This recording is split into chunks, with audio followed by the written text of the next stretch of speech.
and welcome to Four Burners. My name is Josh Earl, and joining me this week, very special treat. We have actor, director, writer.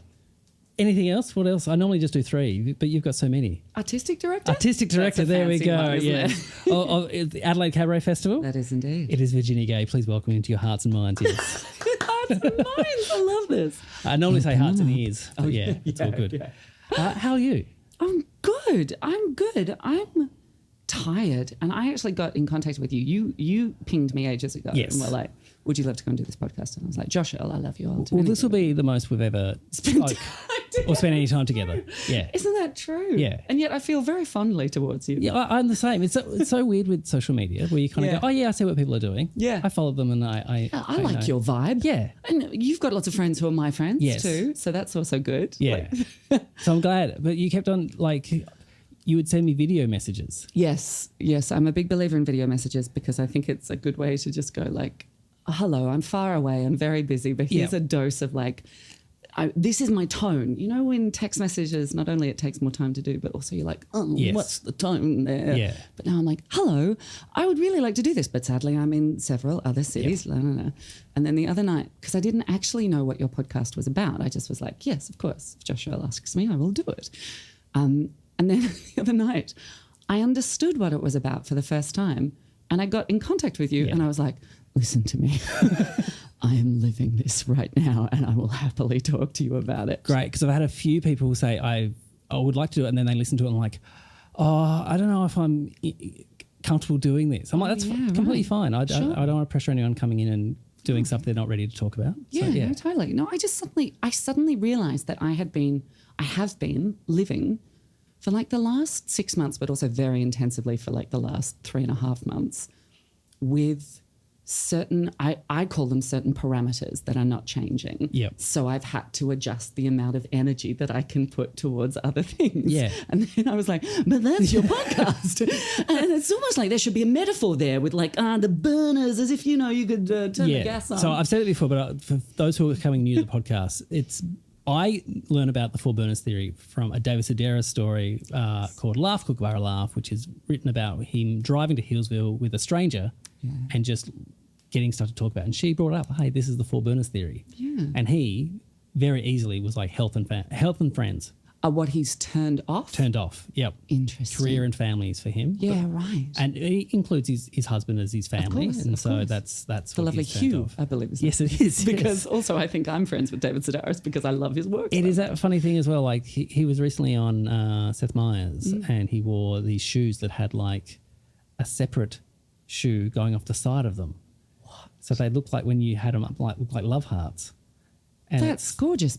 But it would have been so weird to walk in. Would you not fall over everything all the time? Well, you've got extra balance on the side. so it's probably harder to fall. Harder to fall that way, but much easier to fall that way forwards, I would say. But it was, and I highly recommend the interview because he's written a children's book. Oh my God. Is it called Four Shoe Tony or something? It's called Pretty Ugly. Oh. And it's about a monster who's born pretty and wants to be ugly. Oh my God, I love this. Yeah. Oh, I love this. But it's so funny because he goes, there's no moral, there's no message.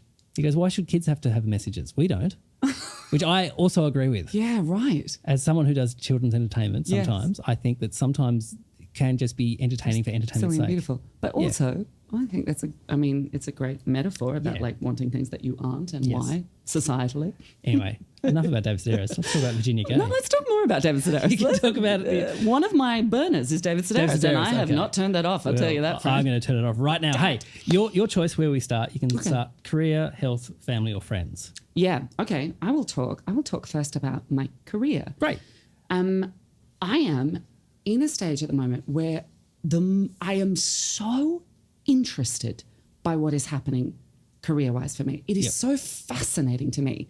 So this is the artistic directorship, the idea that like I didn't realise I thought I could never get a high bigger than performing. I love performing and I get a full adrenaline rush from it, as most people do.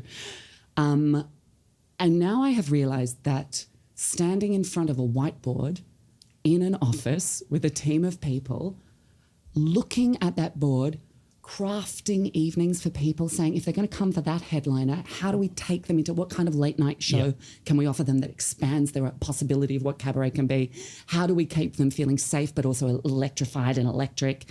And that level of it just made me realize that acting was it was like a telescopic vision, and it went in one direction and you were sort of one function. Sorry, I realize that this is a podcast and I'm doing a lot of miming right now. It's up on YouTube too. Yeah, great.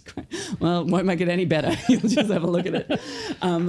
And what producing is and what artistic directorship is so lateral. You go everywhere. You think about every facet of this business.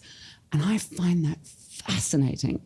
I find it so exciting. There are bits of my brain that are online that I didn't even know existed. And it feels like it's at the end of a movie in the 80s when the villain has made the entire city go to darkness. And at the end of the movie, the kids have triumphed and bits of the city go like this. And they come back online.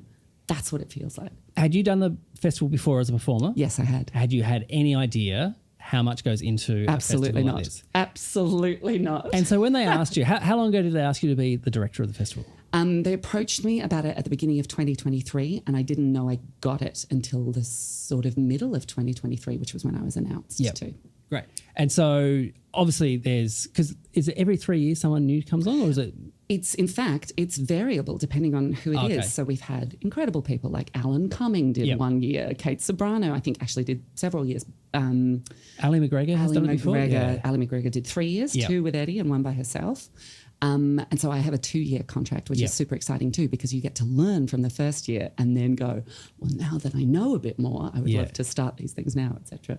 So was there any handover from those people to go, which was so kind. And actually, I think it was the first time this had happened. So in the previous year, in 2023, the artistic directorship was shared by 9 previous artistic directors, which meant they were all on ground and they were all chatting to each other. And they said basically to each other, with me not involved, they were like, oh gosh, there are so many like things that had I known, I would just have passed on that piece of information, that past little thing.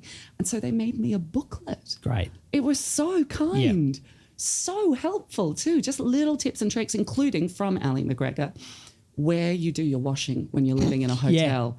Like when you're living in a beautiful hotel, but you cannot afford the $36 to wash one shirt because you are still an artist.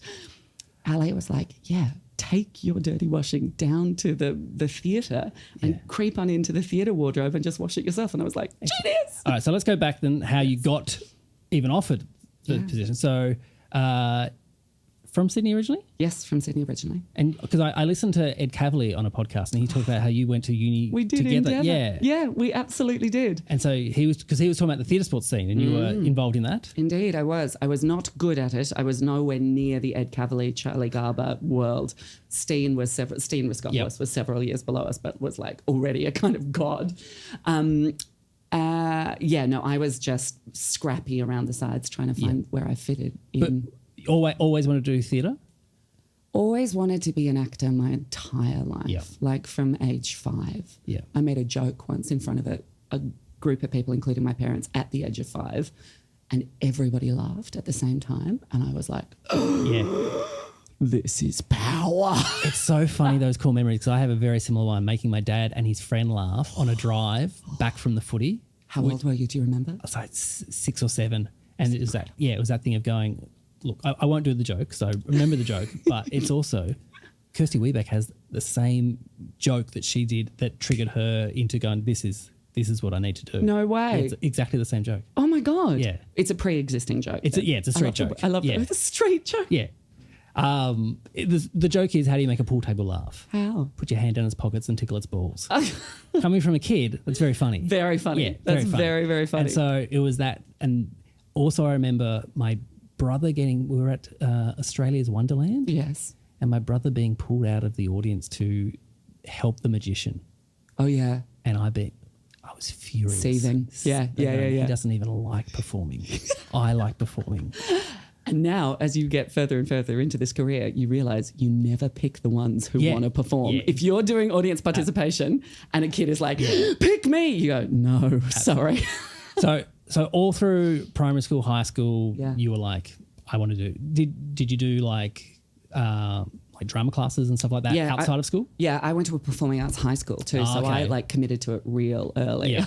and actually, there's something too about that really intensive time where the high school, like we started rehearsals sometimes at 7:30 in the morning.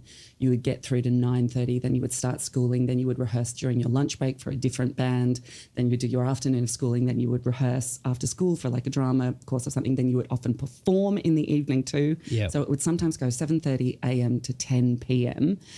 And while that was a lot and it did actually lead to a kind of burnout for me, it feels very familiar when I'm doing this amount of work that I'm really excited by. I'm not frightened by getting up that early and just like storming through and not stopping and then going to a show and then stepping up and doing a number and all that stuff. I'm like, that feels familiar to me. I think the good thing about doing theatre and shows is that there's like an actual, or it has to be done by this stage. Yes, it's true. Yeah, it's absolutely it's not done, true. You look foolish. No matter, no one cares that, oh, well, the director didn't give me the right place or the lighting was off or whatever it is. It's like it's on the performer. Yeah. And I think that's a really good, like, because I used to be the kid who would wing it a lot in school and be able to get up and just get away with it. Yeah, there you go. And then because I also did a theatre degree. Yes. Not to the extent of yours. But great. Yeah. Yes. But then it was that thing of going, oh, you've really got to put the work in. You really do. And you really also, I mean, this connects to health, which we'll get to later, but I have a recent ADHD diagnosis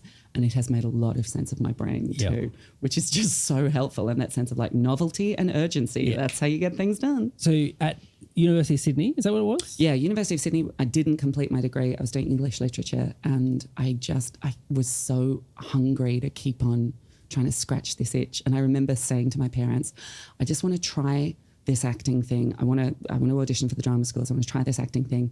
And I'll give myself until, and I was like thinking like the biggest number I could, I'll give myself until 31. And if I haven't done anything by then I'll become like an accountant or something. It's like when you're a teenager and you go, if we're not married by 30, let's just get married. Let's just do it. Or sometimes, do you remember how you used to look at, you had a concept of what people were in their 40s when you were a kid and you're like, so old. Yeah, I'm in my 40s now and I'm having a fucking terrific time. I have a theory that and I said this on stage, but it's like 15 to 25, you think you know everything. Yeah. And that's really important because you make huge choices and you need that confidence to go, I can do this. Yeah. And then 25 to 35, you realise that you don't know anything. Not a thing. But then for me anyway, from 35 onwards, I realised no one knows anything. True that. So you just do it. And I'm sure post 45, there'll be another realisation where I'm like going, oh, fuck, this is what's important. Yeah, totally. What have I been wasting my time on this for? Oh, God, yes. Do please share it when you find out. Well, I'll be there. I think I'm 4 months older than you. I looked up. Oh, my God. Delightful. Yeah. I got a blessing from a lady, a wonderful lady who's a brilliant writer who said, I had recently become single and I was about to turn 40 and I was like, oh, my God, what am I doing? I can't believe I'm going to go back on the apps.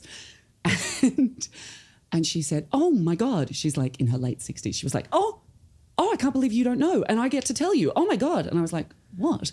And she went, for women like you, I have seen it again and again and again in my life. For women like you, whose life hasn't looked like a traditional, like a sort of standard narrative, she was like, your 40s and 50s is where it's at.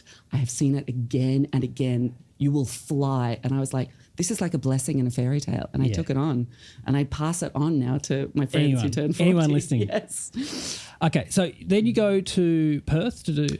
I do indeed. How many years at WAPA? Was it 3 years at WAPA? Yep. Yes, indeed. And was that drama or was that... Drama. I never studied music theatre. Okay. No. So where did that love come from then? There was always singing in my house, which is a very beautiful thing to be able to say about your childhood. My father studied to be a singer, like a Schubert singer, a lieder singer. So there was always music in the house, which is a beautiful, beautiful thing. Classical music, which means now that I'm a real... people go, oh, do you want to like go and see the ballet or the opera? And I'm like, I've probably seen it as a child, which is a remarkably offensive thing to say as people are like trying to discover opera. I'm like, oh, God, for the love of 3 oranges, I don't know about that. Like, what? I just saw a lot of it as a kid. Did you have, so you said by 31, was that? Yes. Did you have like 5-year, 10-year, 20-year plans? No. I'm generally much more sort of throw everything at the wall or make a big gesture in one direction and then go, I don't know, I'll see what will happen. Yeah. Which is actually, I think, very healthy for this industry because there's very little control, and the sooner that you get good at that, the better. So this feeling of like, what I think I've discovered about my career and my ability to exist in this industry now is like, I try not to, when I'm making a new work, I try not to look too hard at the thing and then just follow the joy. Yeah. And I think that's actually probably what I've done with my entire career too.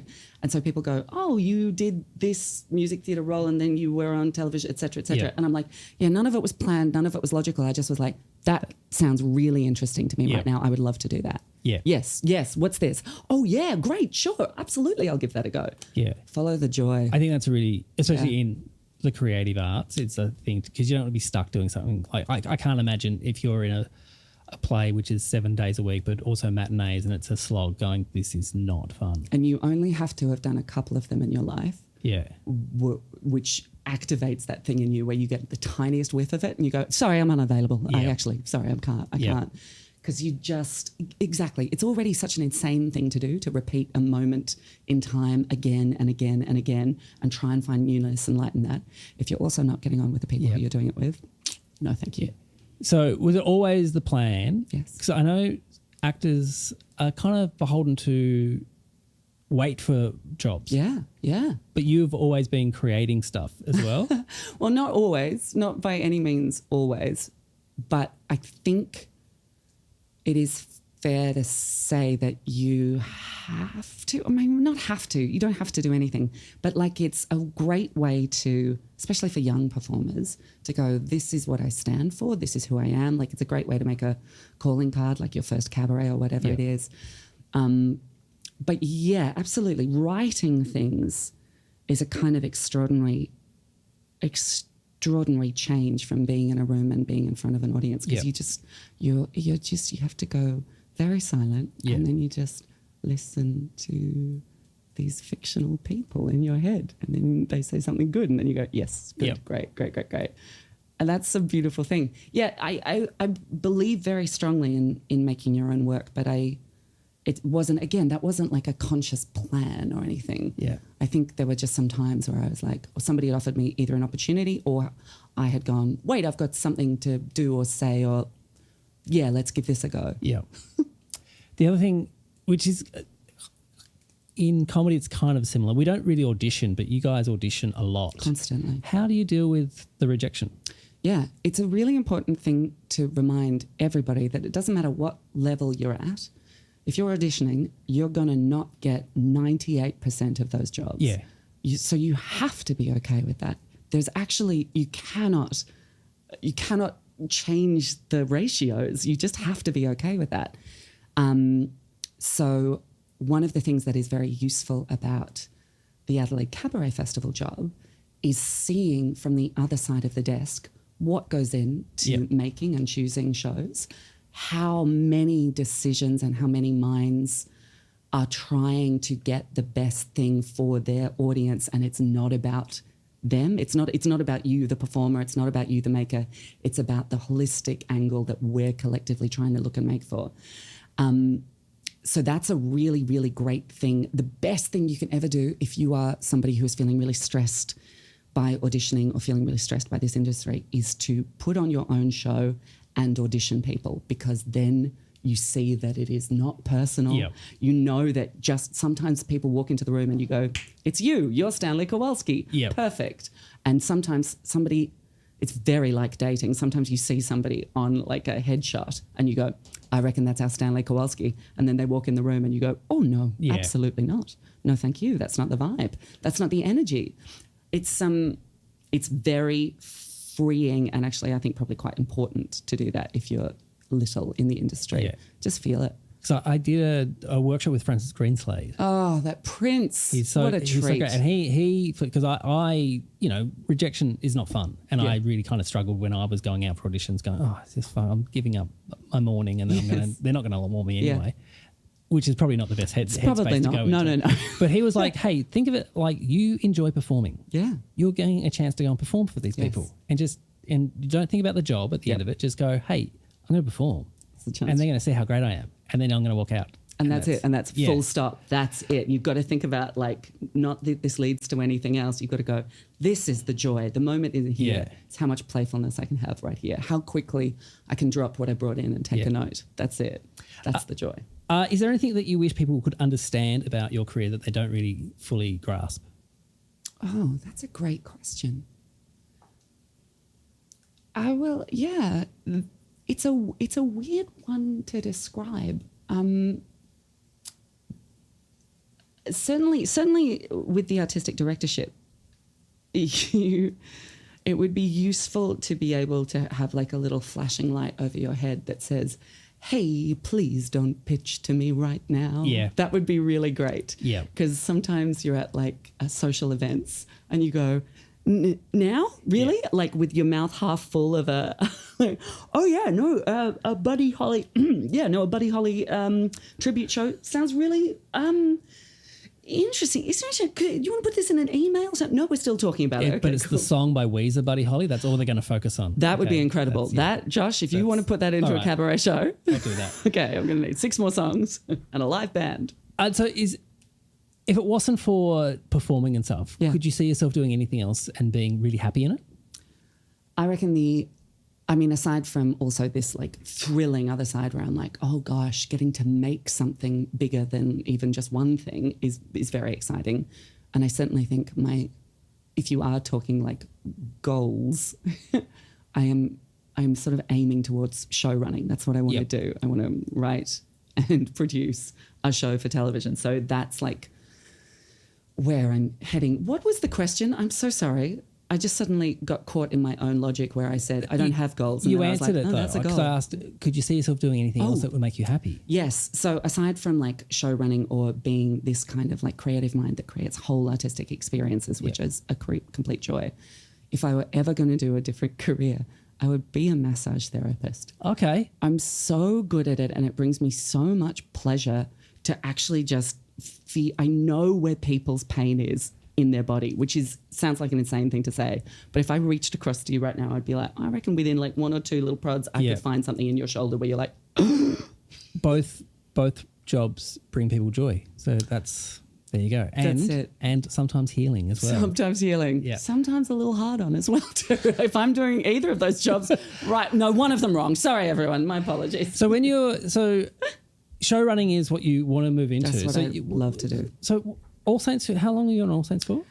4 years. And 4 and a bit years. Winners and Losers? Was 5.5 years. So almost 10 years. Of network television. And Isn't that extraordinary? Any other shows that they were the 2 long-running shows at the beginning of my career. Yeah. And then since then, actually, honestly, what's wild about my career is that you can trace the evolution of television through my career. So on All Saints, we shot for 44 weeks a year. Yeah. We did not stop shooting that show except when the school holidays were, so that the crew could see their family. It was nothing to do with us. Because otherwise they were there before dawn and home after dark and they never saw their kids. So that was how I started to learn television, and that's what television was doing at that time, 7:30 p.m. every Tuesday night. That was what it was and when it was. 44 weeks a year for 4.5 years. Yeah, and I was at the end of that. So that had been going for 12 years and I came in the final 4. At what stage did you get comfortable going, I know, the job is mine? About 18 months. Yeah. It took me such a long time because I came straight out of drama school into that job too. Yeah. I got it before I'd officially, in fact, I'd graduated drama school, but I auditioned while I was still in drama school. So it felt like the most insane kind of imposter syndrome mixed with survivor guilt, mixed with like, it shouldn't be me. It was never going to be me, especially not on television. Like I'm built for the stage. Yeah. Like this is wild. And it took 18 months, I reckon, of turning up every morning. And sometimes I did go back to those studios like just before they got pulled down. And I walked in and I was like, that smell like almost immediate panic attack of like, today they will realize they have made a terrible mistake and they will send me home. Yeah. I feel that pretty much the 5 minutes before the MC is going to say my name to bring me on stage. I'm like, well, I can't do this. Every time. What am I doing? Wild, isn't it? I've been doing it for 20 years. Psycho. Hey, last question on career, then we'll move on to another one. Okay, I'm a magic genie. I can grant you any wish you want for your career. Only your career, though. Okay, sure. What do you wish for? Oh, thank you so much. Yeah, I'd really like to create a show with Phoebe Waller-Bridge and Donald Glover. Oh. That'd be great. They're not talking to each other anymore. I know. Anymore. That's why you're a magic genie. There you go. All right, there you go. There you go. That, and it's the three of us, and we're just like a central creative force. I'd watch that show. Wouldn't you? I would. All right, family, friends, health. Okay, great. Health. I will absolutely talk to you about health. Okay. Would you say you're healthy? I would say I am healthier now than I have ever been before. So you mentioned the ADHD prognosis. Oh my God, what an absolute, like a revelation for me and for my brain. Yeah. So my relationship with my brain is so healthy. I don't know if like lots of people I know have it. So I always am just like, does any of this resonate with you? But also maybe your listeners, the sense that I had always been so angry with myself and so filled with shame that I couldn't write a fucking email, that I couldn't that I was paralyzed by indecision so often, that I couldn't remember where things were and things and I am lightly medicated now, and I come on and off it depending on what my job requires. But primarily the transformation has been that when I feel my brain responding like this, instead of going, what the fuck is wrong with you? What? I go, oh, interesting. Yeah. Oh, this is actually what you're experiencing right now is paralysis. And I go, that's right, it's paralysis. I'm not inherently unworthy. I'm not like the worst thing that has ever happened to the world. This is paralysis. Take a breath, recognize what it is. Okay, can you do one small thing that kickstarts you out? And the sense that I have found ways to trick my brain into doing things my entire life. And I'm like, are you telling me that there are people all over the planet who also have had to trick their same brains, and we could group share all those hacks? Yeah. That's the shit that I'm like, cannot stop consuming. Because a friend of mine got their diagnosis and they said that you do grieve for the person that you could have been. Yeah. Yeah. I reckon that's fair. I also, there's been a couple of moments. It did knock me, the diagnosis. It was also, that there have been several moments where I've been like, wait, are you telling me my entire personality is a diagnosis? Or I used to be like, but that's me. That's just wacky old me. And that's the way I exist. And I'm like, wait, that's also a box tick on the form? Oh, yeah, right. Okay. Because I read that this is the people who are getting diagnosed. So a lot of women are now getting diagnosed, but they're going, I hope I have this because it explains so much. So much. So when they're testing, they're like, yes. Yeah. And on the flip side, it's teenage boys who don't want to have it because they don't want to be labelled anything. Oh, yeah, and so when they're going in, they're like, no. And so it's really the two. So interesting. The two main people who are being diagnosed with ADHD at the moment are those two camps. Yeah. And it's a very different, one's almost, they're celebrating it. Yeah. And the other one, it still brings shame, even though it shouldn't. But that's teenage boys. Yes, that's true. Teenage boys swimming in shame, even though they shouldn't be.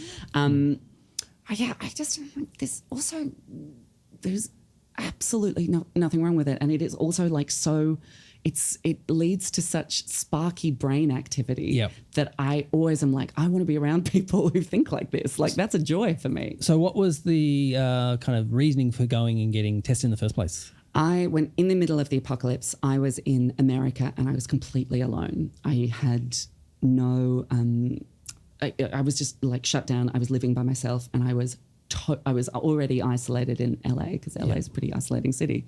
But then just this dense total isolation. And I got picked up by the algorithm. I got fucking sifted by the algorithm. It's also, sorry, I swear a lot. Is that going to be a problem? Okay, great. But I got sifted by the algorithm, and then I just remember thinking, are you telling me not everybody thinks like this? Because I thought everybody thought like that, and everybody else was better at overcoming these things, and that made them a better human being. Yeah. And I was like, but are you telling me you don't struggle in a deep existential way when writing an email? What? That's wild to me. Yeah. and has been just a huge revelation. Things like too, like when I'm writing something, I often find myself unable to stop thinking about it. And like when people say you should clock off and you should take regular breaks, I'm like, but I can't. And I have frequently in the past been like, why can't you switch off, you absolute idiot? Like, you'll never rest. This will break you. And now I go, oh, this is a momentum swing. Yep. I just go, oh, this is just use the momentum because it won't last forever. So just take that and go, oh, well, while it's here, I'll just smash out another couple of scenes. Yeah. And that's a beautiful thing too. Yeah. That's gorgeous. Is it also putting groceries away and closing cupboard doors? Yes. But even that is more about consciousness for me, and also working out, because I'm traveling so much for the job. Yeah. I have had to get down to such a lean way of being in whatever city I'm in. I have a bag, like my sanitary bag or whatever they're called, my washy bag, toiletry bag, sanitary bag makes it sound like it's filled with used tampons. You're welcome. But I have a bag now, which is a very beautiful bag from July, that beautiful case making place, and it has tiny copies of everything that I need, because I cannot go again. I've left my hair thing on the dresser. Yep. So that sense of like, I just had to, in fact, activate my hyper focus for a sort of stretch of several days where I like refined my entire life to a point where I was like, that's the bag that I need that has everything. Yeah. Those are the 5 white T-shirts that I take everywhere. They are the same cut. They are the same thing. I know that if I have those 5 white T-shirts, I can go anywhere at any time. Yeah. That kind of thing. So the closing the doors and groceries is connected to that too. Growing up, did your parents talk about health with you? Not really. I wouldn't say that was a big part of our conversation, but it is absolutely true that, like, partly I think because of my a different understanding of my brain now, I also have a completely different relationship with my body, which is a miracle in your early 40s to be like, wait, this magical thing, this brilliant thing. Like, I've been a binge eater my entire life. That's a coping mechanism for me. That has been from like my earliest memories. Bags of lollies, like 4 or 5 ice creams at a time, that kind of thing, and sweets always. And binge eating is one of the absolute definitions of, like, one of the great signifiers of female late life ADHD diagnoses, because it's a way to get dopamine in your brain when your dopamine receptors aren't firing. It's those sugar rushes. There's like aggressive dopamine. So you get that scratch. And then because you eat so much and you essentially sedate yourself. So your brain can't overrun. And I often found myself in like a slump. But at least sort of my brain had switched off. And when I was describing this to my psychiatrist, they were like, yes, that's self-soothing and self-medicating. And what was your snack of choice? Bags of licorice all sorts. Oh, licorice. Yeah, licorice all sorts. I could just eat I would never eat by the fistful. It would always be one at a time, but it would take, hours. So the feeling of not only with as I said, like, it's a really low dose of medication, but also just understanding my brain more. I feel myself sometimes out of habit reaching for something to binge on, and my brain goes, no, you got dopamine. Yep. And I go, that's right, I do. And just walk away. Not like, oh, well done me for like resisting the urge to binge, like nothing that is moral around that. My brain just goes, you've got dopamine. We took the pills, it's fine. It's incredible when your brain can tell you, all right, no, you don't need this. No. Like, so often I think I'm hungry and I'm like, you're just thirsty. Yeah. Like, just have some water. Or I'm stressed out and I realize, I did skip lunch today. Yes, totally. I'm going, just have a banana, Josh. Relax, and then focus what you're going to cook. Totally. Yeah. Totally. But is it, in my 20s and 30s, it was like freaking out, just going, why is and it's like, because you skipped breakfast or you skipped lunch. And you had 4 coffees. Yeah, you had were all like, this coffee. I kept crashing. I can't work out why. Do you have any red flags that happen that you go, I need to take stock and take time for myself? Oh, health-wise, yes, absolutely. I have an energetic swing that goes like intensive times and then rest times or crash times afterwards. And that's, that's also to do with putting on a show. That's to do with like everybody works together and you get to opening night and then you have a little crash after that. When those crash feelings come mid swing, I go, "Ooh, wow, I must be spread really thin at the moment." And I got to maybe cancel a plan for this evening. I'm meditating. That came from the apocalypse too. And that is a revelation for me and for my brain. So I go, okay, maybe I just need to meditate. Maybe I need to eat a banana and meditate, which is hopefully the pull quote and not this is a bag filled with used tampons.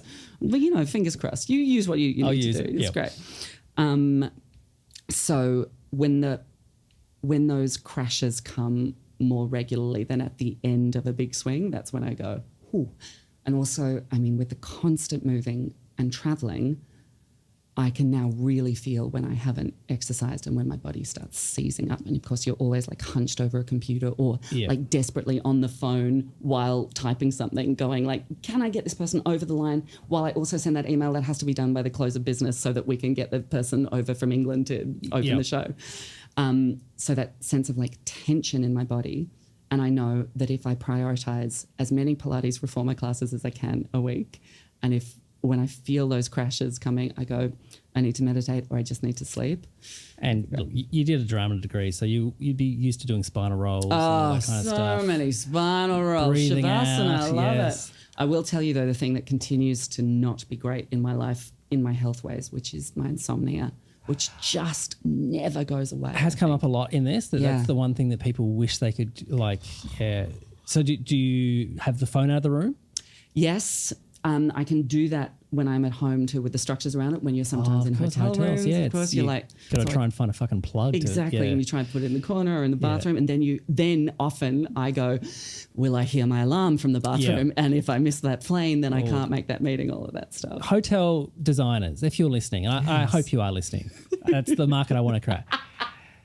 Why do not put the PowerPoint behind the bed? No. Because we have to move the bed out and then in the middle of the night, our pillow falls down off the back of the bed and it is so frustrating. Give us outlets. Give us outlets. That's all we want. And I would like an outlet out there, please. Thank you very much. Yes. I would like an outlet as far away from me as possible. And can we design curtains that actually close? Jesus Christ. Do you travel with a peg? A peg? I have not heard of this. Look, Cal Wilson was an amazing person for many things, but one of the greatest pieces of advice that she ever gave me was travel with a peg. Amazing. And you can peg the top of the curtains together and you have a blackout room in hotels. Crap. That is incredible. It's great. She has gifted us so much, but that is new information to me and I am so grateful. All right. Wonderful woman. Moving on from health. Yeah. We've got family and friends left. Yeah, great. Okay. I'm going to tell a story about family. Okay, let's go. Which I just think you will enjoy.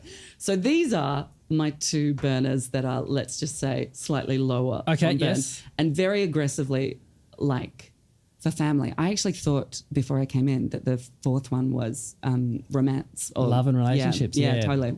It's surprising to me that it isn't, but also kind of beautiful.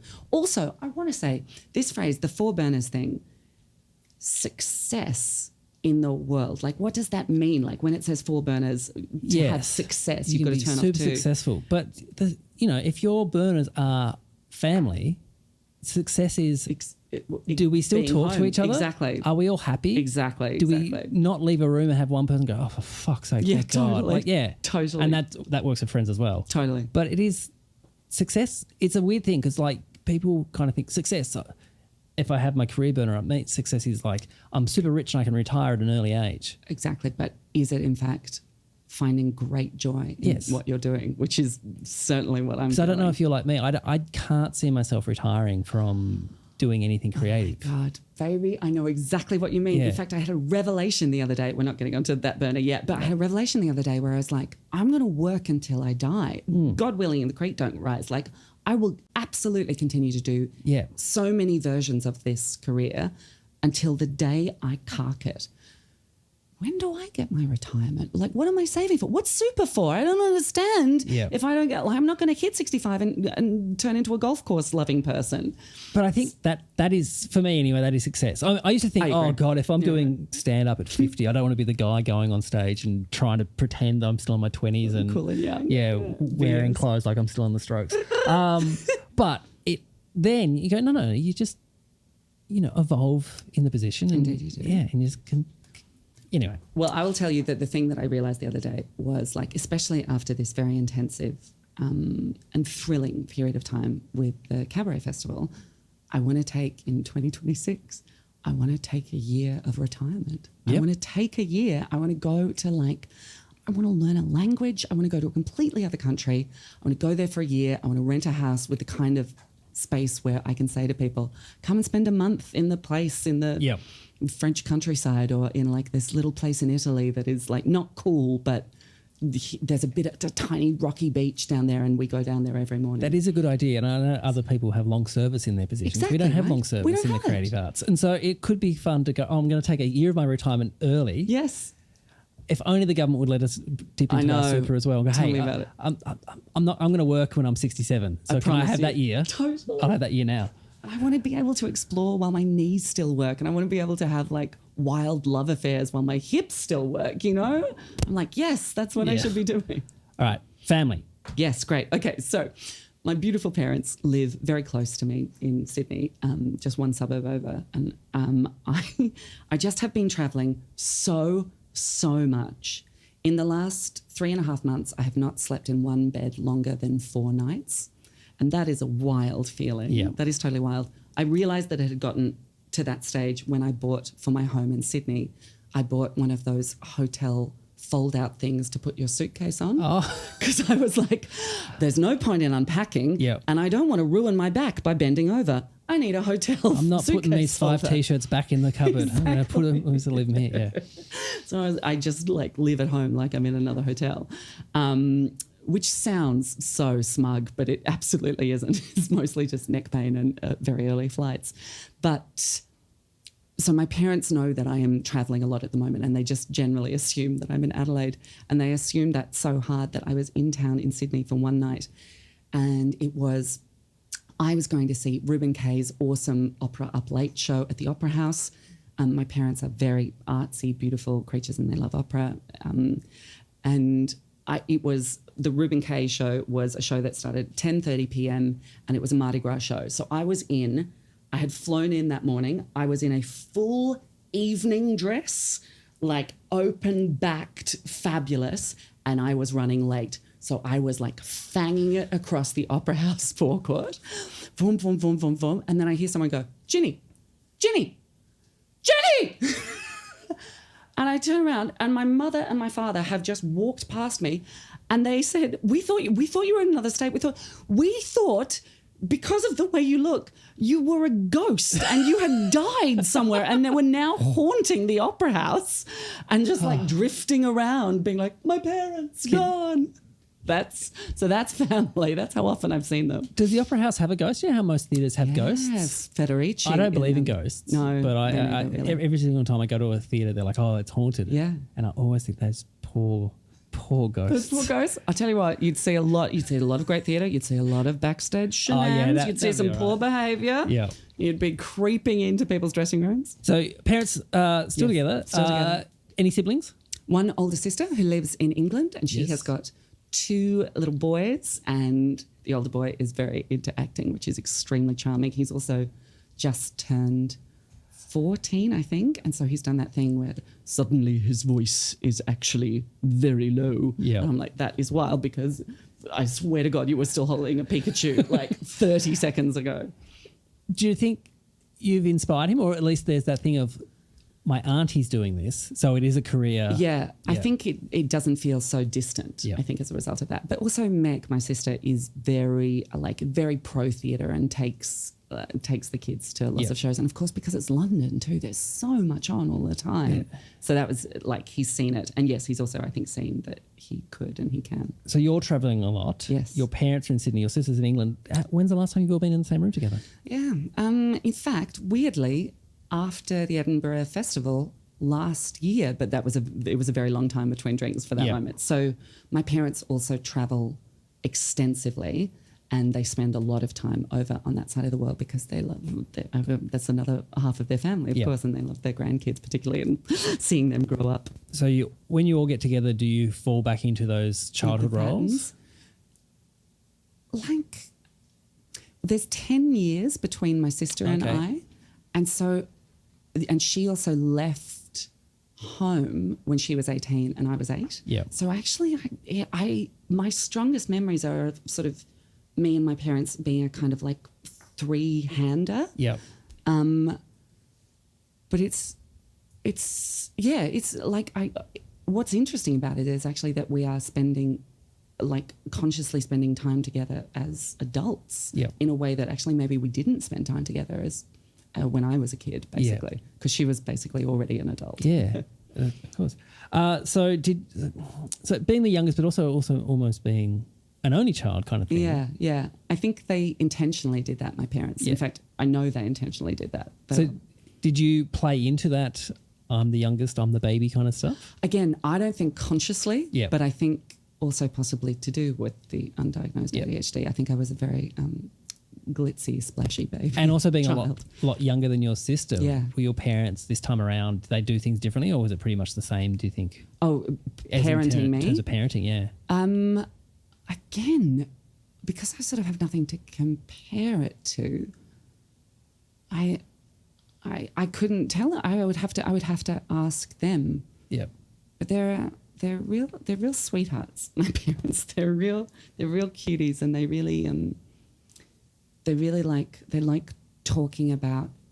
It's pretty lucky considering what I do now. They like talking about art and storytelling and and investigating why things worked on stage, and that was a big part of my growing up. This is a question I ask most guests. Oh, yes. At Christmas, were the big gifts from Santa or they were from your parents? Oh my God. I remember the last gift that I got from Santa, and then it was never again. And in fact, we stopped doing Christmas very early in my childhood. So I would say again, after like maybe 8 or 9. Yep. Just Christmas? No, that's not true. Maybe it got me into high school, but my parents were very much like, we don't do Mother's Day or Father's Day or any of those hallmark holidays.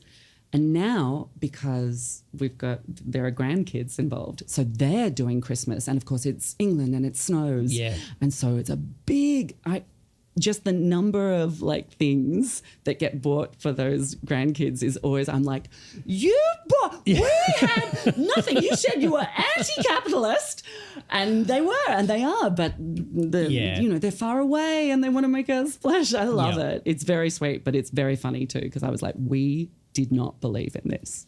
All right. Last one, friends. Yeah. Now, do you leave the best to last? Say you're having a meal, do you leave what you want to eat last? Well, this is lovely because I didn't know it was friends. Oh. This is so great. You thought it was going to be relationships. Yeah, I thought it was. But my friends are the fucking best. Great. I'm a member of a group called the Cov, which is short for Coven, and we are 5 creative women who, I mean, it was started, I think, as a kind of, can you just, like a brains trust of, can you just check over this email real quick? Yeah. Like, is this the right level of, I'm so sorry to, but also, could you please pay me? Sorry, it's just the invoice. I had that the other day. I had an email I had to send back. Someone offered me a gig. Yeah. But it was like this kind of like, it's no money was mentioned. Mm. And just me writing back going, so my initial thing was, cool, what's the fee? Yeah. And then my friend was like, I'd probably word that a bit better, Josh. I'm like, well, I just sort of get to the point. Like, totally. I'm interested in doing the gig. Just I want to know what the budget is. Yeah, totally. And so they reworded it for me. It made me sound a lot nicer. So I'm like, great. I'll just copy and paste that next time I get those things. Yeah, great. So what do you look for in a friendship? I'm very, very picky with my friends. I need to leave an experience with my friends feeling like my cup is fuller than it went in. That's because I am spread so thin in every other facet. Yeah. I have got no emotional bandwidth if you're going to empty my cup.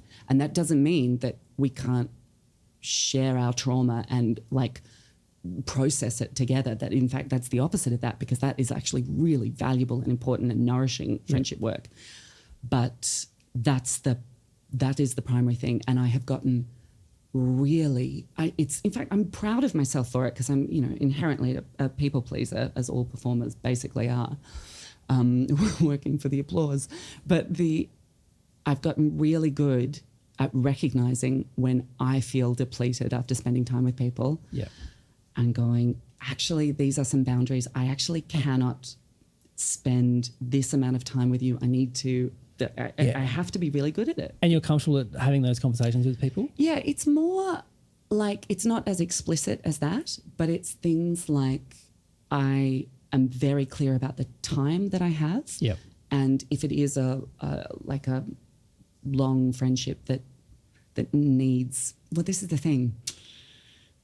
If it feels like it needs work and effort, it's just not actually, it's not the vibe of the thing that replenishes me. Yeah. So it just has to, I just have to adjust the parameters of how I live so that is not constantly weighing on me or constantly depleting me. Yeah. But there are, I would say, I mean, also what is true about my life is that there are, there's a list of people all over the globe who sometimes I don't see for years on end, and sometimes I don't even talk to for years on end. But when I pick up with them, we pick up mid-sentence, the vibe is there, and I would kill for them and I would die for them. Yeah. And that just maintains. It's so nice having those relationships in your life. I've got a few of them myself where it's like, good, right? oh, we don't have to come. I'm very bad at staying in contact. Yeah. I mean, my life We're is busy. And and also sometimes I think like I'm just boring them as well. Like, that's another thing, isn't it, too? And also because we talk for a living, too. Yes.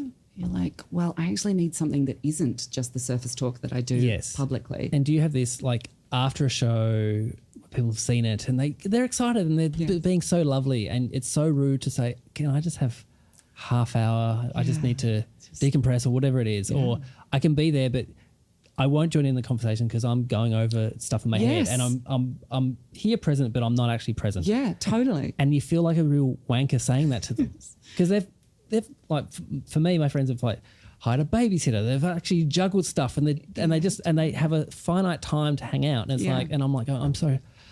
Okay, I'll do it. Yeah. But I know I'm not my best. Yeah. Yeah. But also, that's a beautiful thing that you don't have to be your best with your friends. That is true. That's really actually very important. It's really important.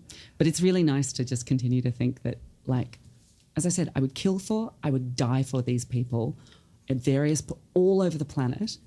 And I would also, I'd help them cover up a murder. Like, I shouldn't say this like publicly because something will go wrong at some point. Let's hope it's not. But like, and if the police say that you're on their friends list, I know, right? And also, and then they one. listen to this podcast. Oh God! But I just remember saying to one of my friends once, when she was in just like a deep low point, I was like, I would kill for you. I would die for you.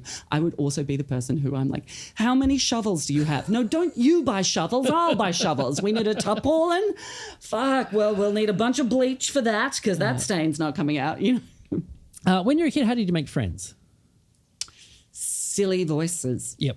Primarily, and being willing to be laughed at until I could work out how to make people laugh with. Going back to 5-year-old you getting a laugh. Yeah, totally. And also probably undiagnosed ADHD too. Like just voices until I could find a way in.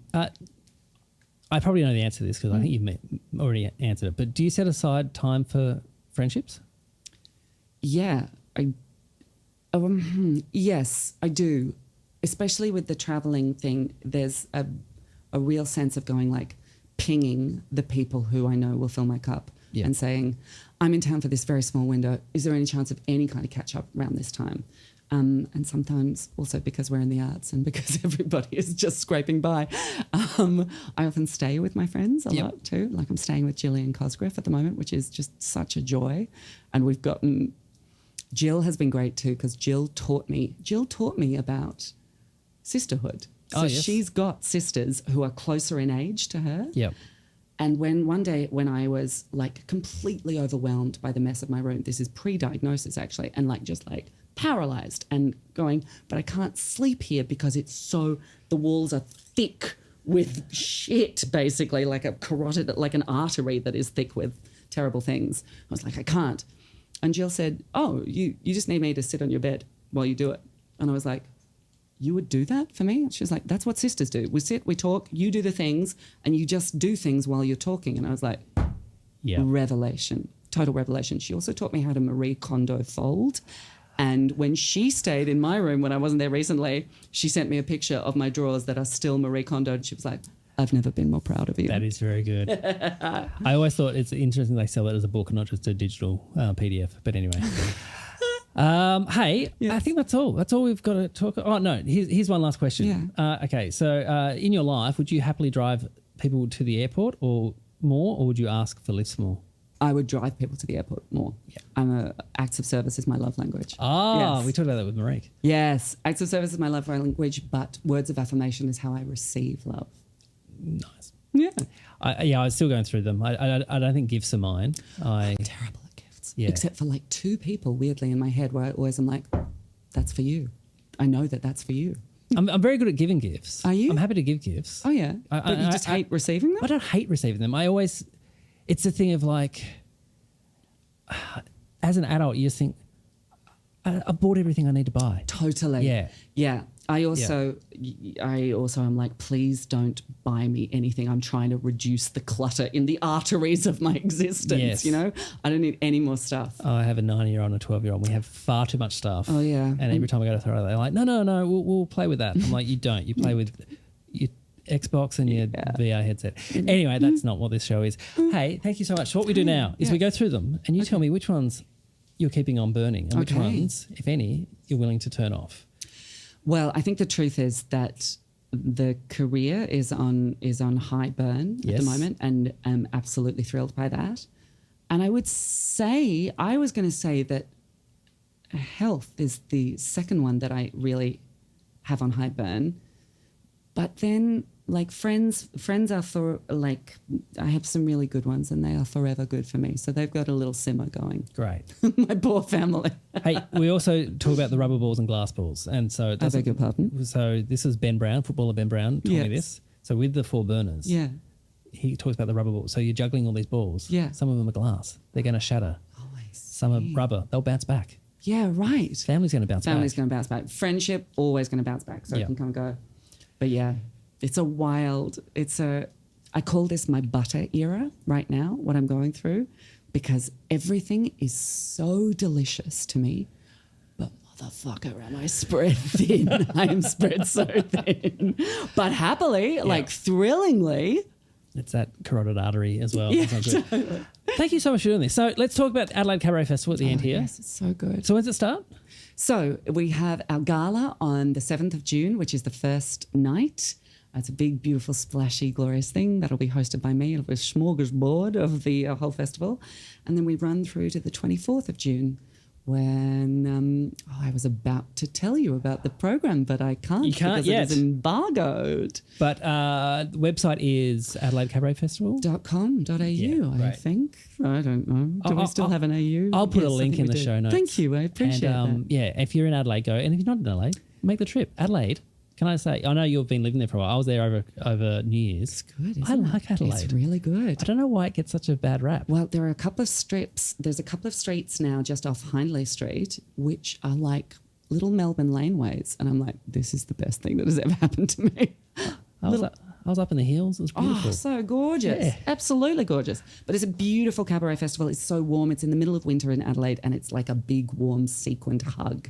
And it's sexy and fun and irreverent. And I'm very excited. Thank you so much, Virginia, for doing this. Hey, if you're in Melbourne, Comedy Festival, as of time of recording, my show starts in exactly 1 month. Holy so on the moly. 8th of April, 8:35, my show is called 4 Burners. It is not the podcast. It is a stand-up show, but it's me talking about my burners. Yeah, great. So it's the same themes, but it's a stand-up show.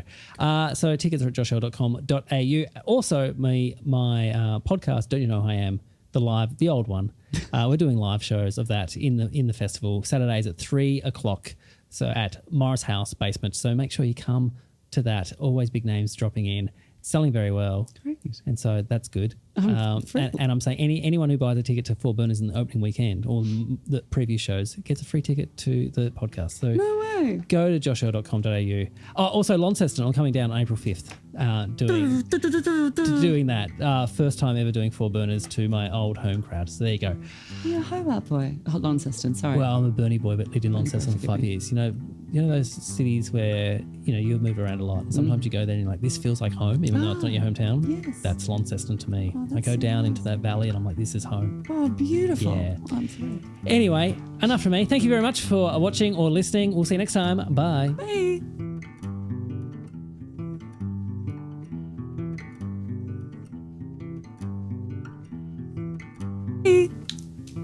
That was so great. Delightful. Thank you so much. Gosh, I was going to tell you so many things about my love life too, which I suppose is probably best that I didn't. But I was ready.